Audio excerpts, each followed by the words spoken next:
Oh boy, there it is. One of my favorite little springtime fossorial snakes. That is the most boring, awesome snake that I have ever found. Hello everybody, today is May 8th, 2021. I have an assignment today for an ornithology class that I'm taking, which gives us a perfect excuse to hit some of our local haunts and see if any reptiles or amphibians are out. I'm at a spot here in South Denver that I've come to love.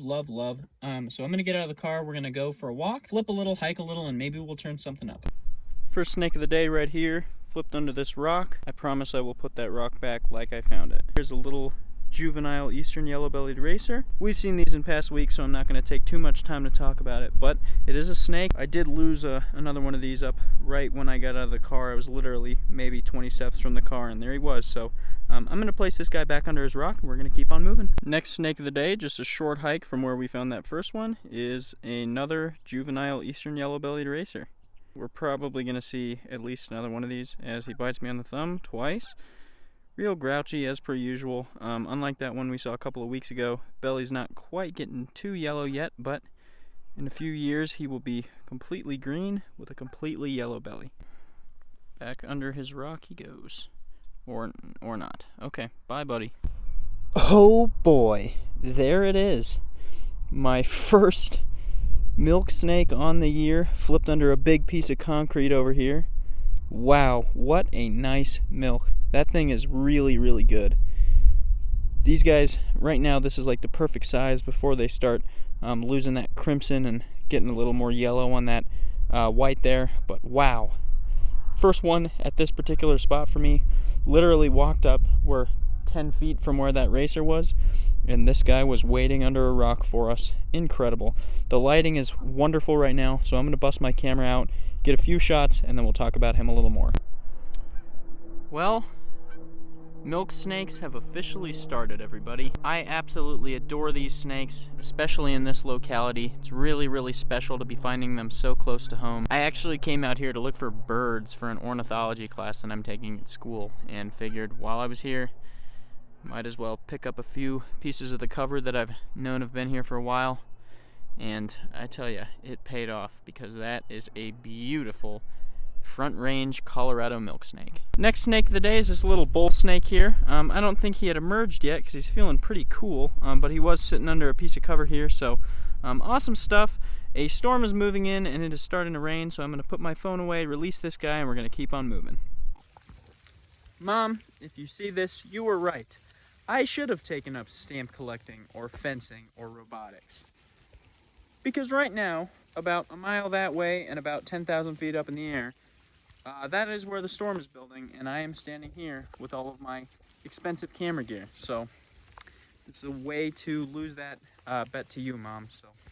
Hello everybody, today is Wednesday, May 12th. I am in southeastern Colorado after a huge rainstorm. There's only one thing to do here after a huge rainstorm, and that is go look for some snakes. So I'm at a piece of land that I've never been to before.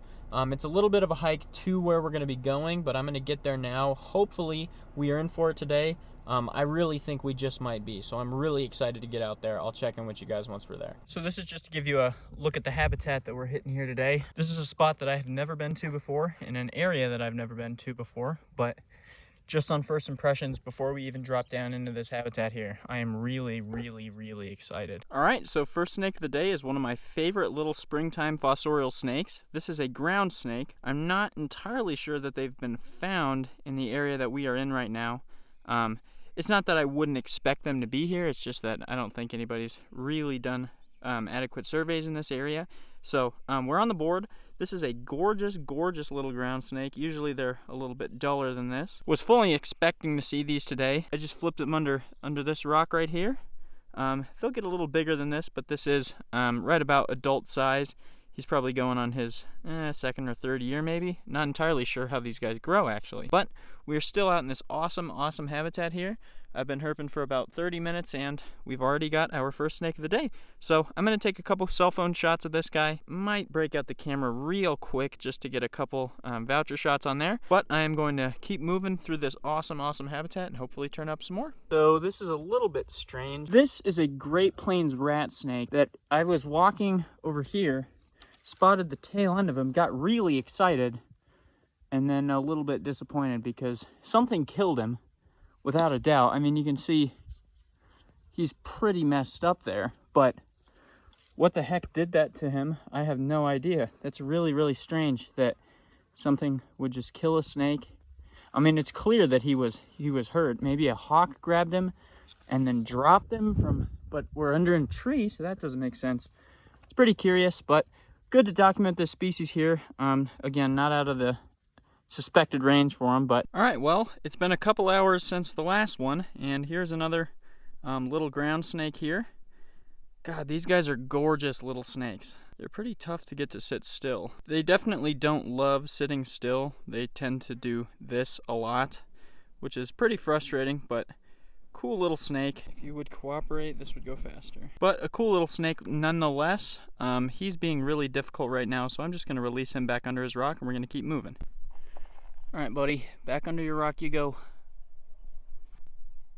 See you later, buddy.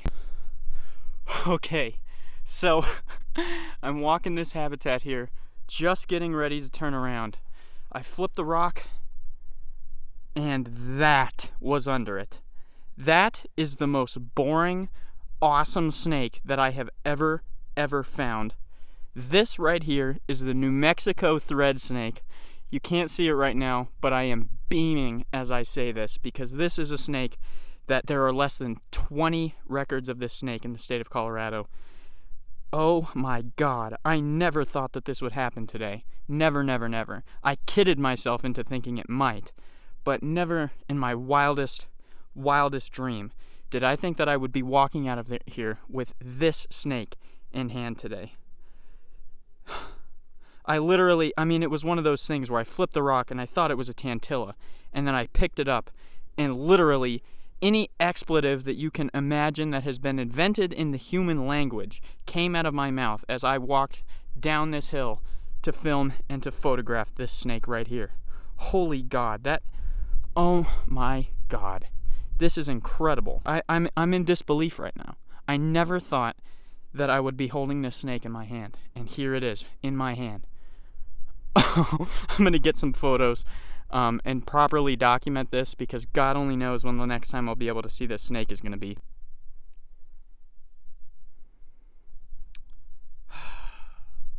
There are really no words to describe the feeling when you find a snake like this for somebody like me.